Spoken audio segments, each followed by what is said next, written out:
নমস্কার বন্ধুরা, অর্চনার চ্যানেলে আপনাদের স্বাগত। আজকে আমি দেখাবো লোভনীয় কিছু অসাধারণ স্বাদের 5টি পরপর রেসিপি। তার মধ্যে একটি হলো কাঁচা টমেটো ও ধনেপাতা দিয়ে ট্যাংরা মাছের টক ঝাল রেসিপি। তার জন্য কিছুটা ধনেপাতা কুচিয়ে নিয়েছি, কাঁচা টমেটো নিয়ে নিয়েছি 2 থেকে 3টে, কেটে ঝিরিঝিরি করে নিয়েছি। এছাড়া কাঁচা লঙ্কা কুচি, 5 ফোড়ন, সর্ষের তেল, পেঁয়াজ কুচি। একটি বাটিতে হাফ চামচ মতো লঙ্কা গুঁড়ো, হাফ চামচ হলুদ গুঁড়ো, হাফ চামচ ধনে গুঁড়ো ও হাফ চামচ জিরে গুঁড়ো নিয়ে 1 চিমটে নুন দিয়ে গুলে নিয়েছি ও তার সঙ্গে কিছুটা সর্ষের তেল দিয়ে গুলে 10 মিনিটের জন্য ঢাকা দিয়ে রেখে দিয়েছিলাম। আদা ও রসুন বাটা। প্রথমে মাছগুলো পরিষ্কার করে ধুয়ে নিয়ে এসে মাছটাকে নুন, হলুদ ও একটু সর্ষের তেল মাখিয়ে ঢাকা দিয়ে 10 মিনিট মতো রেখে দিয়েছিলাম। এরপর ওভেনে একটি কড়াই বসিয়ে ভালো করে গরম করে নিয়ে অল্প সর্ষের তেল দিয়ে মাছটাকে একটু কড়া করে ভেজে তুলে নিচ্ছি।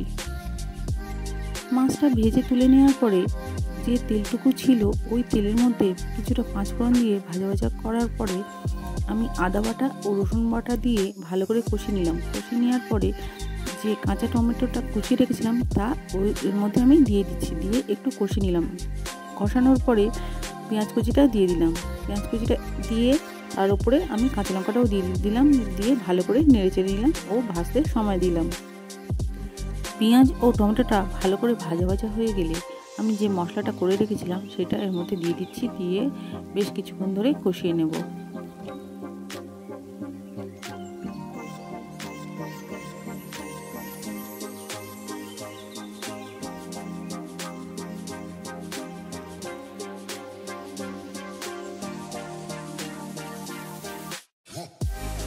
মশলাটা একদিকে যেমন কষাচ্ছি তেমন অন্যদিকে তরকারি ঝোলের জন্য আমি কিছুটা জল গরম করতে বসিয়ে দিয়েছি। মশলাটা কষানো হয়ে গেলে ওই গরম জলটাই ঝোলের জন্য আমি দিয়ে দেবো।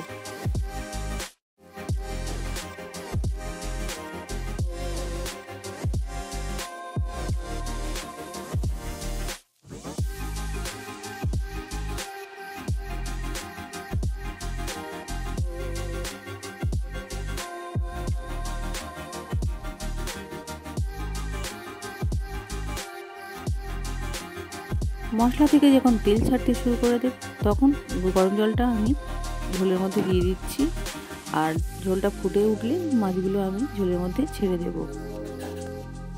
মাছ দিয়ে তরকারিটা মিনিট 5-7 ফোটানোর পরে বেশ ঝোলটা গাঢ় গাঢ় হয়ে এসেছে। এইবারে আমি ওপর থেকে বেশ কিছুটা ধনেপাতা ছড়িয়ে দেব, দিয়ে ধিমে আঁচে রেখে দেব। তবে ধনেপাতাটা আমি একটু বেশি পরিমাণেই ব্যবহার করেছি, কারণ বেশি পরিমাণে ধনেপাতাটা দিলে খেতেও ভালো লাগবে আর সেন্টটাও ভালো আসবে, যেহেতু কাঁচা টমেটো রয়েছে। তাই আমি বেশি পরিমাণেই ধনেপাতা দিচ্ছি। দিয়ে মিনিট 5 মতো আমি ঢাকা দিয়ে রেখেছিলাম। এরপরে আমি তরকারিটা নামিয়ে নেব একটি পাত্রের মধ্যে। তাহলে আমার তৈরি হয়ে গেল কাঁচা টমেটো ও ধনেপাতা দিয়ে ট্যাংরা মাছের টক ঝাল রেসিপি। বন্ধুরা, আমার এই রেসিপিটি আপনাদের কেমন লাগলো তা কমেন্টসে অবশ্যই জানাবেন, আর যদি ভালো লেগে থাকে তাহলে একটা লাইক ও শেয়ার করে দেবেন। তাহলে চলুন বন্ধুরা, পরের রান্নাটি নিয়ে আমি চলে আসি।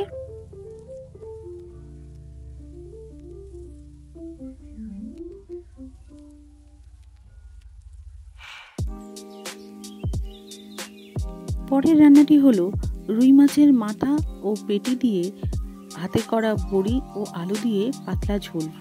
তার জন্য আমি রুই মাছের মাথাটাকে কেটে 2 ভাগ করে নিয়েছি আর 2টো পেটি নিয়েছি, নিয়ে নুন হলুদ মাখিয়ে রেখেছিলাম সেটাকে আমি ভেজে তুলে নিচ্ছি। এছাড়া 2টো আলু লম্বা করে আমি 4 ভাগ করে নিয়েছি। এছাড়া নিয়েছি পেঁয়াজ কুচি, বিউলির ডালের বড়ি, তা ভেজে আমি তুলে নিয়েছি। আদা বাটা, রসুন বাটা, লঙ্কা হলুদের একটি পেস্ট। প্রথমে বড়িটাকে সর্ষের তেলের মধ্যে ভেজে তুলে নিয়েছি। বড়িটা তুলে নেওয়ার পর ওই কড়াইতে বেশ কিছুটা তেল দিয়ে পেঁয়াজটাকে ভালো করে ভেজে নিয়েছি। পেঁয়াজটা ভালো করে ভাজা হয়ে গেলে কাটা আলুটা আমি দিয়ে দিলাম, দিয়ে আবারও কিছুক্ষণ ধরে ভেজে নিচ্ছি। আলুটা ভাজার সময় আমি স্বাদ অনুযায়ী নুন দিয়ে দিচ্ছি, দিয়ে 2-3 বার নেড়েচেড়ে নিয়ে এরপরে যে মশলাটা আমি তৈরি করে রেখেছিলাম সেই মশলাটা দিয়ে দিলাম, দিয়ে বেশ কিছুক্ষণ ধরে কষিয়ে নেব।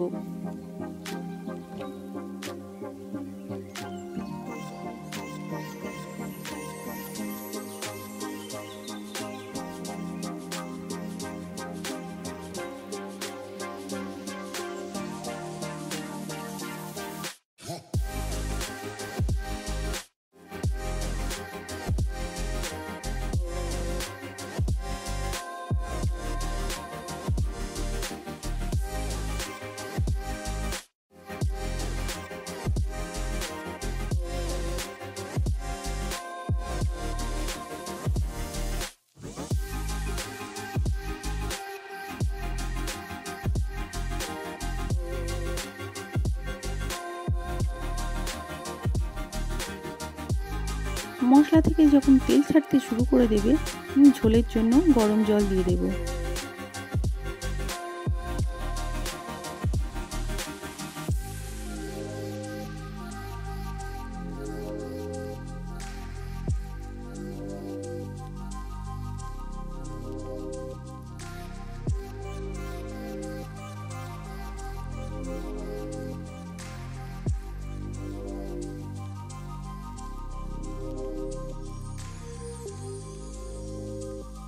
যেহেতু গরম জল, তাই তরকারিটা এক্ষুনি ফুটে গেছে। ফুটে গেলে আমি ভাজা বড়িটা দিয়ে দিলাম, কারণ বড়িটা সিদ্ধ হতে একটু সময় লাগবে।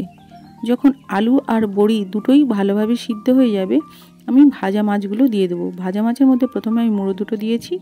মুড়োটা একটু সিদ্ধ হতে সময় লাগে, তাই মুড়োটা আগে দিলাম। দেওয়ার পরে আমি মাছের পেটি দুটোও দিয়ে দিলাম। দিয়ে মিনিট পাঁচেক মতো আমি ফুটিয়ে নিচ্ছি। তাহলে আমার তৈরি হয়ে গেল বড়ি আলু দিয়ে রুই মাছের মাথা ও পেটির পাতলা ঝোল। বন্ধুরা, আপনারা বাড়িতে এই রেসিপিটি বানিয়ে খেয়ে দেখবেন, খুবই ভালো লাগবে আর শরীরের পক্ষে খুবই উপকারী, কারণ এতে বেশি ঝাল ব্যবহার করিনি। আর যারা তো ঝাল খান না, তারা ঝাল দেবেন না। আর তরকারিটা নামানোর আগে আমি একটু উপর থেকে সরষের তেল দিয়ে দিয়েছি, এতে করে খেতে ভালো লাগবে। আর কিছুটা ধনেপাতা ছড়িয়ে দিচ্ছি।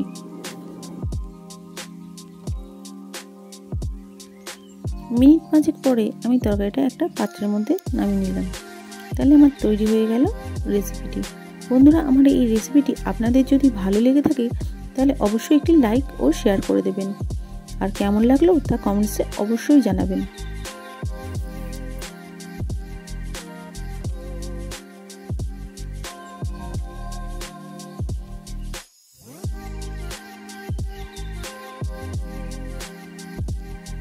এর পরের রেসিপিটি হলো কাঁচকি মাছ দিয়ে কাঁচা টমেটোর টক।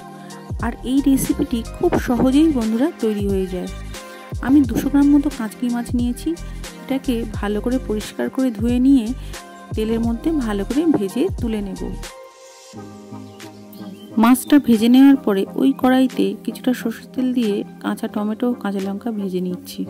এর মধ্যে আমি কিছুটা গুঁড়ো হলুদ দিয়েছি, দিয়ে ভালো করে ভেজে নিচ্ছি। আর এর সঙ্গে স্বাদ অনুযায়ী নুন দিয়েছি, যাতে করে টমেটোটা গলে যায়। টমেটো থেকে যখন জল ঝরতে শুরু করে দিয়েছে, এতে আমি মশলা ধোয়া জল ও স্বাদ অনুযায়ী নুন দিলাম। এরপরে ঝোলটা ফুটে উঠলে আমি কাঁচকি মাছগুলো দিয়ে দিচ্ছি। দিয়ে মিনিট পাঁচের মতো হতে দেবো। এতে করে সমস্ত ঝোলটা মরে যাবে আর এটা চচ্চড়ির মতো হয়ে যাবে।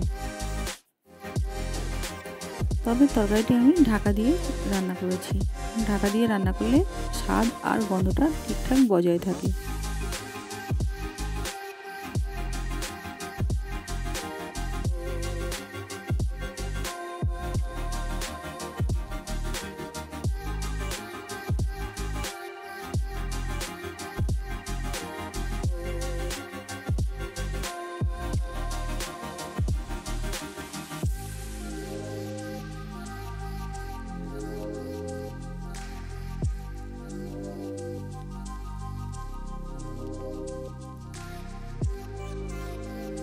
তরকারি থেকে সমস্ত রসটাই যখন মরে যাবে, তখন আমি উনুনটা বন্ধ করে দেব আর একটু স্ট্যান্ড বাই হতে দেব।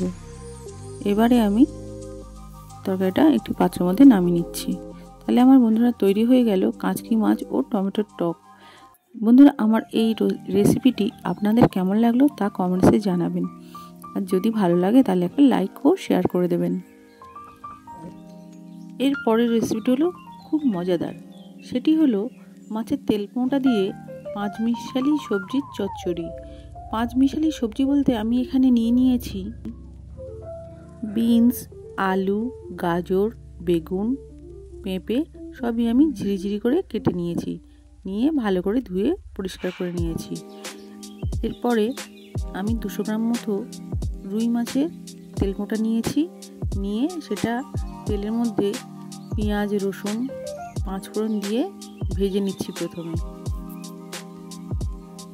পেঁয়াজ রসুনের সঙ্গে আমি কাঁচা লঙ্কা কুচি, টমেটো কুচি ও ধনেপাতাও কুচি কিছুটা দিয়ে দিয়েছিলাম।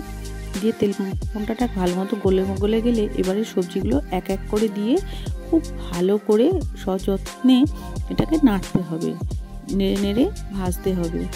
তবে এটা ধিমে আঁচেই করতে হবে, জোরে করা যাবে না। ধিমে আঁচে করলে এর টেস্টটাও ভালো আসবে আর সুসিদ্ধও হবে।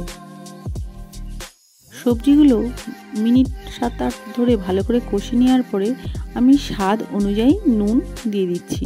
নুন দিয়ে আবারও কিছুক্ষণ ধরে কষিয়ে নেব। সবজির মধ্যে আমি প্রথমে দিয়েছিলাম আলু, পেঁপে আর বেগুনটা দিয়ে ভালো করে কষানোর পরে আমি গাজরটা দিয়েছিলাম। গাজরটা দিয়েও বেশ কিছুক্ষণ কষিয়ে নেওয়ার পরে এইবারে আমি শেষে বিনসটা দিয়ে দিচ্ছি। বিনসটা দিয়েও আমি বেশ কিছুক্ষণ ধরে কষিয়ে নেব।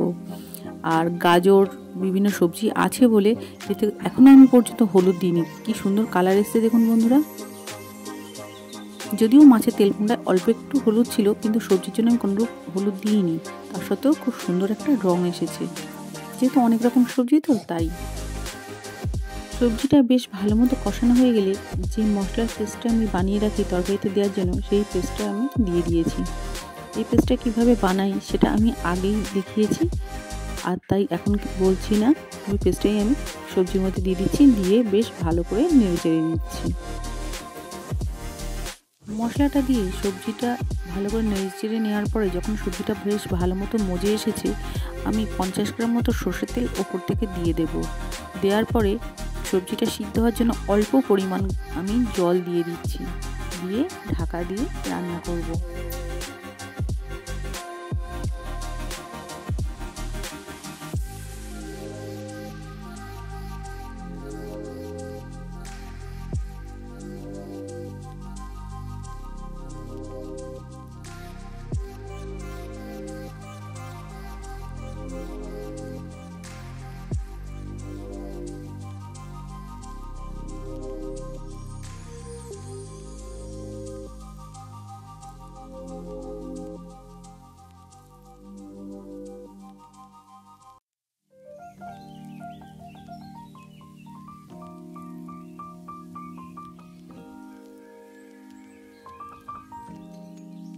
মিনিট 10 ঢাকা দিয়ে রান্না করার পরে আমি ঢাকনাটি খুলে নিয়েছি। অল্প যে পরিমাণ জলটা ছিল সেটাও মরে গেছে। এবারে আমার চচ্চড়িটা তৈরি হয়ে গেছে। তাহলে বন্ধুরা, মাছের তেল পোড়া দিয়ে এই পাঁচমিশালি সবজির চচ্চড়ি আপনাদের কেমন লাগলো তা জানাবেন। আমি এটা এবারে একটা পাত্রের মধ্যে নামিয়ে নিচ্ছি। আর আমার এই রেসিপিটি যদি আপনাদের ভালো লেগে থাকে তাহলে একটা লাইক ও শেয়ার করে দেবেন। আর মাছের তেল পোড়া দিয়ে পাঁচমিশালি সবজির চচ্চড়ি রেসিপিটি আপনাদের কেমন লাগলো তা অবশ্যই কমেন্টসে জানাবেন। এরপরের রেসিপিটি হলো নদীর ফ্যাসা মাছের ঝাল। নদীর ফ্যাসা মাছের ঝাল বানানোর জন্য আমি 500 গ্রাম মতো ফ্যাসা মাছ পরিষ্কার করে ধুয়ে নিয়েছি। এবারে ওটাকে আমি 2 পিস করে নিয়েছি, নিয়ে নুন হলুদ মাখিয়ে নিচ্ছি। নুন হলুদ মাখিয়ে আমি মিনিট 10 মতো ঢাকনা দিয়ে রেখে দিয়েছিলাম।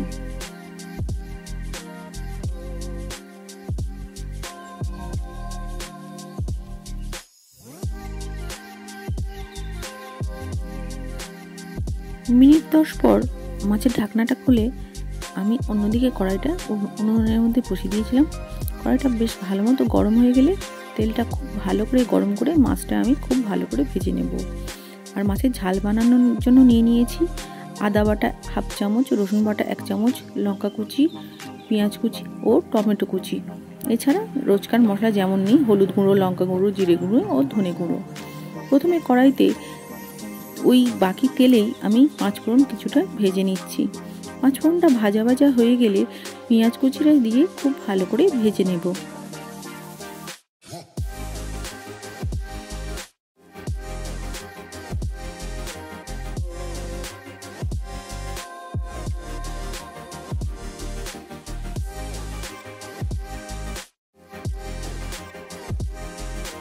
পেঁয়াজটা লাল লাল করে ভাজা হয়ে গেলে এবার আদা বাটা ও রসুন বাটা দিয়ে আমি বেশ কিছুক্ষণ ধরে কষিয়ে নিচ্ছি।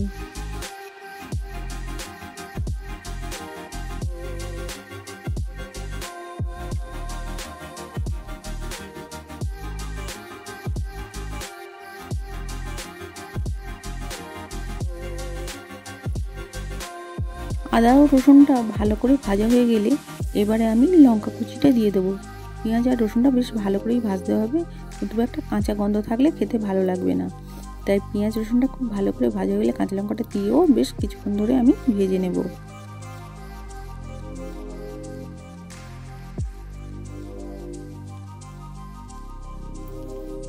পেঁয়াজ, রসুন, আদা, কাঁচা লঙ্কা যখন খুব ভালো করে ভাজা হয়ে যাবে, এবারে যে টমেটোটা কুচিয়ে রেখেছিলাম ওই টমেটোটা দিয়ে দেবো। দেওয়ার পরে স্বাদ অনুযায়ী কিছুটা নুন দিয়ে দেবো। নুনটা দিলে টমেটোটা খুব সহজে গলে যাবে, তাই নুনটা দিয়ে আমি টমেটোটা একটু নেড়ে চেড়ে নেবো। এরপরে টমেটো থেকে যখন জল ঝরতে শুরু করে দেবে, অর্থাৎ টমেটোটা সিদ্ধ হয়ে গলে যাবে, তখন আমি হলুদ গুঁড়ো 1/2 চামচ, লঙ্কা গুঁড়ো 1 চামচ, লঙ্কাটা যে যেমন খাবেন তেমন দেবেন। আমি কাঁচা লঙ্কাও দিয়েছি, এখানে শুকনো লঙ্কার গুঁড়োও ব্যবহার করছি।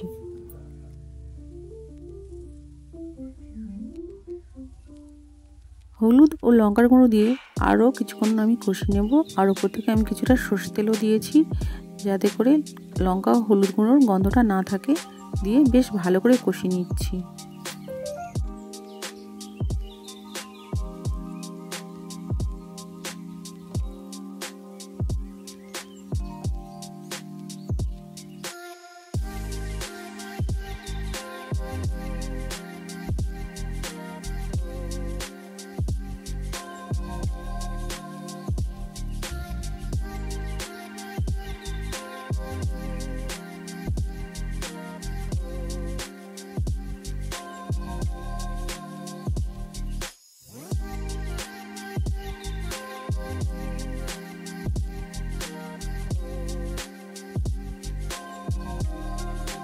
মশলাটা যখন খুব ভালো করে কষানো হয়ে যাবে ও মশলা থেকে তেল ছাড়তে শুরু করে দেবে, আমি ঝোলের জন্য এবারে জলটা দিয়ে দেব। জল দিয়ে একটু ফুটিয়ে নেব। ঝোলটা ফুটে গেলে আমি যে মাছগুলো ভেজে তুলে রেখেছিলাম, ভাজা মাছগুলো আমি ঝোলের মধ্যে দিয়ে দেব। দিয়ে মিনিট 5 আমি ভালো করে ফুটিয়ে নেব। আর মিনিট 5 ফুটে গেলেই আমার তৈরি হয়ে যাবে নদীর ফ্যাসা মাছের ঝাল। বন্ধুরা, আমার এই নদীর ফ্যাসা মাছের ঝাল রেসিপিটি আপনাদের কেমন লাগলো তা কমেন্টসে জানাবেন। আর যদি ভালো লাগে তাহলে একটা লাইক ও শেয়ার করে দেবেন। আর যে সমস্ত ইউটিউব বন্ধুরা আমার এই ইউটিউব চ্যানেলটিকে এখনও পর্যন্ত সাবস্ক্রাইব করেননি, প্লিজ একটি সাবস্ক্রাইব করে দেবেন। আর বন্ধুরা, আমার পাশে থেকে এগিয়ে যেতে সাহায্য করবেন। আমার এই পরপর 5টি রেসিপি আপনাদের কেমন লাগলো তা কমেন্টসে অবশ্যই জানাবেন। তাহলে আজকের মতো ভিডিওটা আমি এখানেই শেষ করছি। আবার দেখা হবে নতুন অন্য কোনো ভিডিও। নমস্কার বন্ধুরা, ভালো থাকবেন, সুস্থ থাকবেন।